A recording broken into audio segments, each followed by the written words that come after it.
عزیز طالبات، یہ ہمارے لیکچر نمبر 1 کا بقیہ حصہ ہے۔ پہلے آپ نے جو لیکچر تھا اس میں مشق اور اس کے حاصل الفاظ کیے ہیں، اور اب پوری حمد میں آنے والے جو مشکل الفاظ ہیں ان کے معنی جو ہیں وہ آپ اس حصے میں کریں گی۔ آپ ان کو دھیان سے سنیں اور انہیں لکھ بھی لیں اور یاد بھی کر لیں۔ تو الفاظ شروع کرتے ہیں۔ حمد، جس نظم میں اللہ تعالیٰ کی تعریف کی جائے۔ خوشنمائی، خوبصورتی، رنگ ڈھنگ، شکل و صورت، اشیاء، چیزیں، نرالی، انوکھی، ننھی، معصوم، پھدکنا، اچھلنا کودنا، مہک کے، خوشبو میں بسے، چہکے، خوشی سے باتیں کرنا یا بولنا، لدی ہوئی، بھری ہوئی، بالی، گندم یا جو وغیرہ کا سٹا، اور بالی کو ہوشہ بھی کہتے ہیں، نادر، نایاب، عمدہ اور قیمتی۔ یہ تینوں لفظ جو ہیں وہ نادر کے معنی کے لیے آ سکتے ہیں، نایاب، عمدہ اور قیمتی۔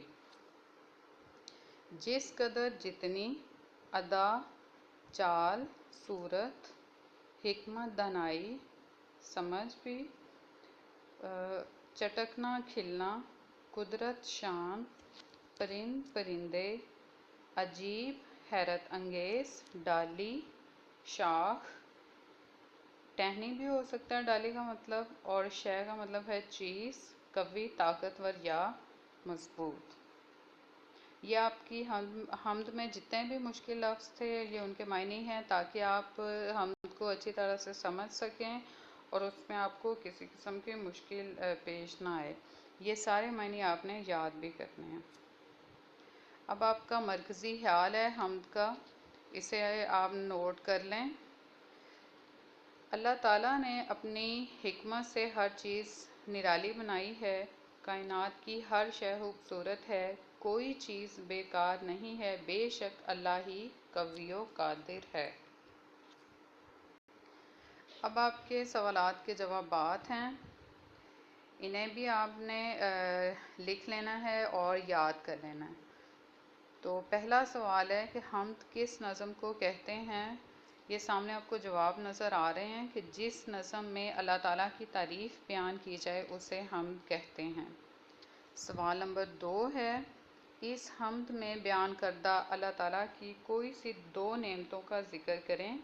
اس کا جواب ہے کہ اس حمد میں اللہ تعالیٰ کی بیان کردہ نعمتوں میں سے پھل، پھول، دن اور رات کا ذکر کیا گیا ہے۔ سوال نمبر 3، پھولوں کو عطر میں بسانے سے کیا مراد ہے؟ اس کا جواب ہے کہ پھولوں کو عطر میں بسانے سے مراد ہے کہ پھولوں کی منفرد اور دل فریب خوشبو جو اللہ تعالیٰ نے ہر پھول کو الگ الگ عطا کی ہے۔ سوال نمبر 4، قوی و قادر کا کیا مطلب ہے؟ قوی و قادر سے مراد ہے کہ اللہ تعالیٰ طاقتور ہے اور ہر چیز پر قدرت والا ہے۔ یہاں پر تک یہ آپ کے سوالات کے جوابات تھے، اور یہ پہلا جو یونٹ ہے، سبق ہے ہمارا حمد کا، یہ مکمل ہو جاتا ہے۔ اردو الف کا کام آپ نے حمد کو یاد کرنا ہے، مشکل الفاظ، اس کے علاوہ جو پوری حمد کے الفاظ معنی ہیں جو ابھی ہم نے کیے ہیں وہ بھی، اس کے ساتھ آپ سوالات کے جوابات اور مشق کو بھی یاد کریں گے، اور اردو اے کے کام کے ساتھ ساتھ ہم نے اردو بی کا کام بھی کرنا ہے۔ اور اردو بی کے کام میں پہلے لیکچر میں جو ہے وہ ہے ہمارا خط ہے، اور خط کے لیے جو ہے وہ خط کو ہم پہلے دیکھیں گے کہ اس کو کس طرح سے لکھنا ہے۔ اس کے لیے خط کا خاکہ ہے کہ خط کے خاکے کو کس طرح آپ شروع کریں گے اور اس کو کیسے جو ہے اس کا اختتام ہوگا۔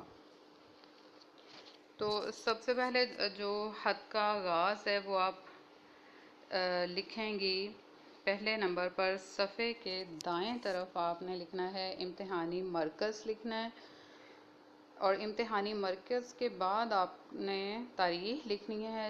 جس تاریخ کو بھی خط لکھنا ہوگا وہ تاریخ اور وہ مہینہ اور سال اور لکھیں گی، سال کے ساتھ حمزہ ضروری لکھنا ہے۔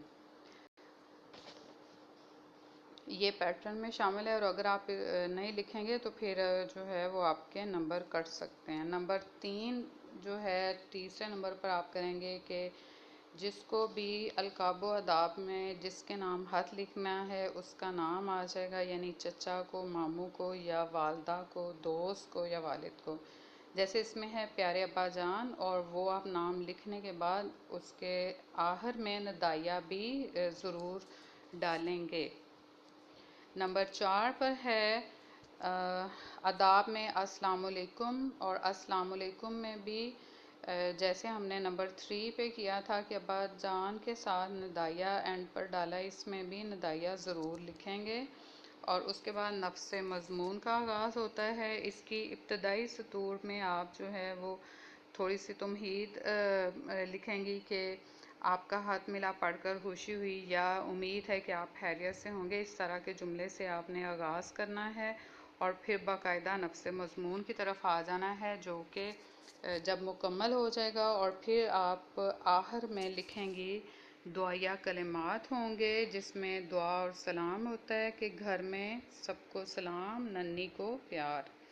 یہ لکھنے کے بعد خط کا ہے اختتام ہے، اور اختتام میں آپ کریں گی اس کا جو حصہ ہے وہ والسلام، آپ کی بیٹی یا آپ کا خط لکھنے والے کی طرف کے ساتھ جو بھی رشتہ ہے اس کے مطابق آپ کا بیٹا، بھتیجا، یا آپ کا دوست، یا جیسے اس ہاتھ میں ہے کہ آپ کی بیٹی، اور نیچے اپنے نام نہیں لکھنا بلکہ نام کی بجائے یہاں لکھیں گے الف بے جیم۔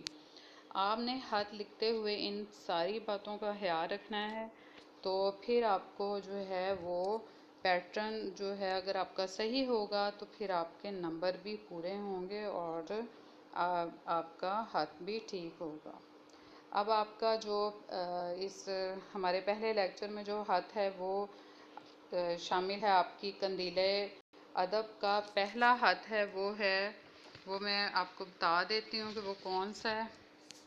وہ ہے تفریحی سفر کی اجازت حاصل کرنی ہے آپ نے، والد کے نام خط ہے، اس کو آپ نے یاد کرنا ہے، اور یاد کرنے کے بعد اسی پیٹرن کے مطابق یعنی اسی خط کے حقے کے مطابق آپ خط کو لکھیں گی۔ اب آ جائیں آپ گھر کے کام کی طرف۔